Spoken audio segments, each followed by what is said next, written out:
can see this one. This is just a sample. Did they foot with their wooden knife on the wheel? See how that curves back out? And then we had to take the grinder and soften that edge. You know, so see how that where it came out and it was sharp there, so we had to grind that down. I want to show you first is how we can at least clean the bottom, so the bottom's clean. Because you see where they cut with their wire, there's still clay here, so it's not going to sit flat. When you take your work off the bat, I'll do mine first. Usually, so these are two that I threw yesterday when you guys left class. Usually, the next day they'll come right off, a little bit of clay like that. If you have access to the wheel, when I do mine, I'll put the bat head back. And just hold it with two hands, just cup it and just give it a little hug and a little pull, a little turn, and it should come right off. If it's not, if it's sticking, I grabbed one that's still wet here, or it's pretty heavy, another sample of why we should foot on the wheel.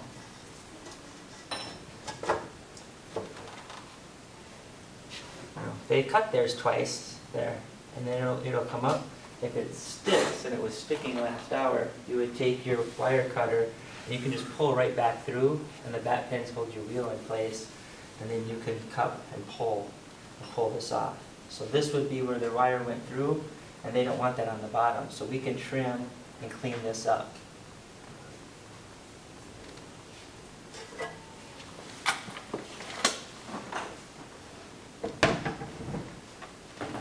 First way we're going to start, I grabbed Nora's from this morning, is we could just flatten off the bottom, and you can see she used her trimming tool to keep trimming a pattern into the side. It's just to clean the bottom so we don't have to worry about any of those pieces of clay being stuck there. So take a simple cylinder. If my piece is smaller than the bat pins, I don't use a bat head because there's circles on the wheel, and I'll use the wheels to help me center the piece.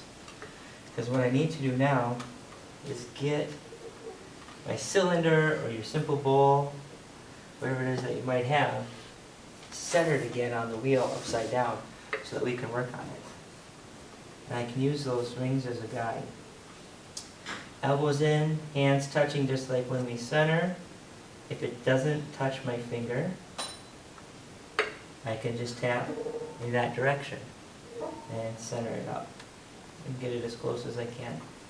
The more centered or more accurate you were when you made your original piece, the easier this is to do. So some of our first ones, we're starting to keep them, they might be a little wobbly. It's a little trickier.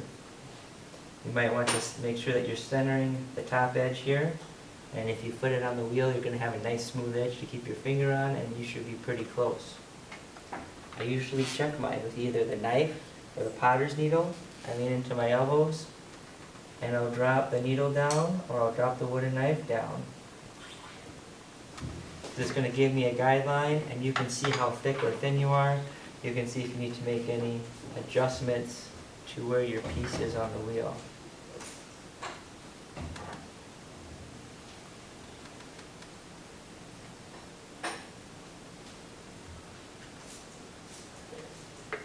So you're pretty confident that it's centered.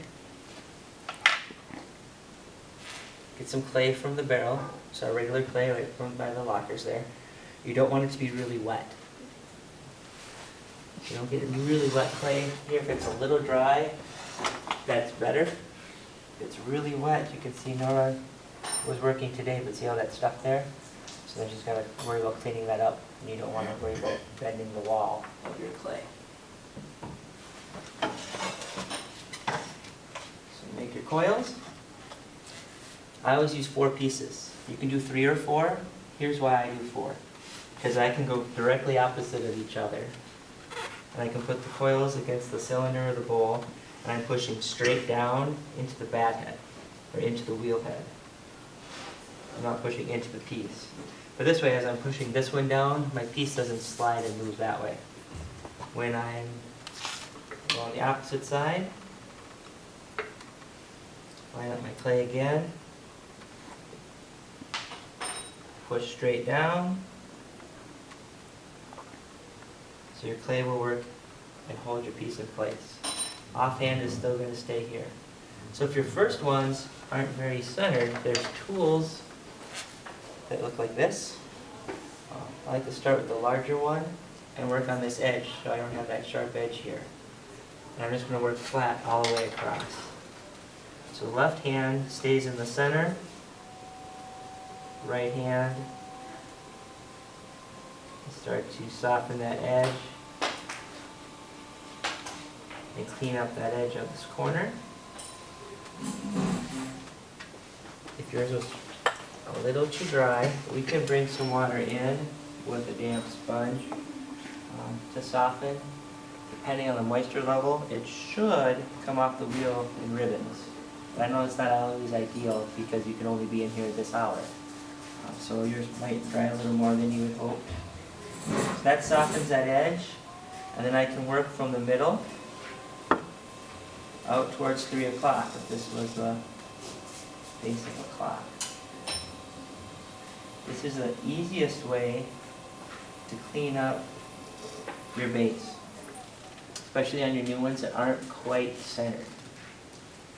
Write your name with your needle, put the year, whatever you want there, and then you put it in the kiln room to dry. If you want the foot, and I'll pass Marty's around, one of his small bowls. This is the foot. You can see how he made the center go down deeper. So if you're centered, and you're pleased with how you're centered,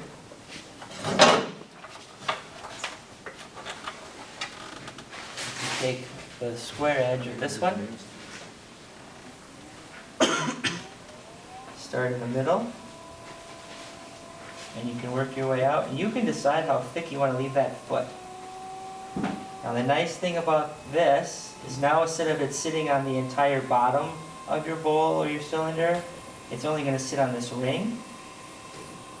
If our foot's nice and clean, we know where we want to stop with our glaze. We know that we're not going to have a hard edge.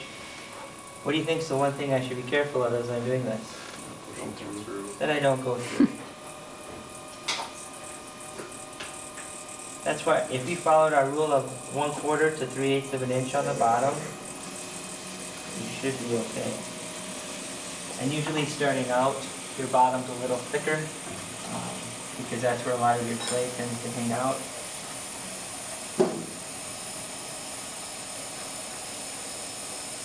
And I tried to do this right after class yesterday so it would be a similar moisture level as to what you'd see each day when you come in. Ideally, I probably would have trimmed this one about lunchtime at the latest. I'm not pushing hard, just letting the tool work.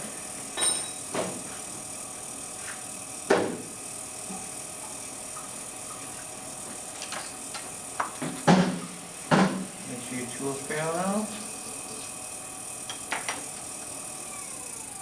Start to see where the ring will be. You can soften up any edges. To bring some moisture in, you can.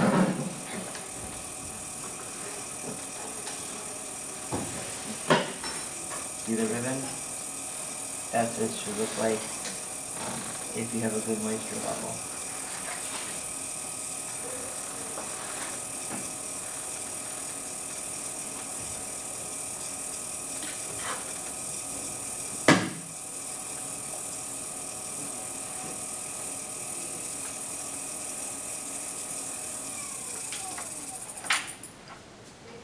So the last thing, you would put your name on it here. Take your coil of clay, push it out. Usually just slide away from it instead of trying to push all of them out. And then I have a nice transition on the bottom of your cylinder. That's not going to be sharp. I know where I need to stop with my glaze because it gives me that edge. I know it's going to sit nice and flat on the table surface. And it's going to be nice and clean. Your cylinder should look like that, or your bowl at the bottom of your piece. Any questions?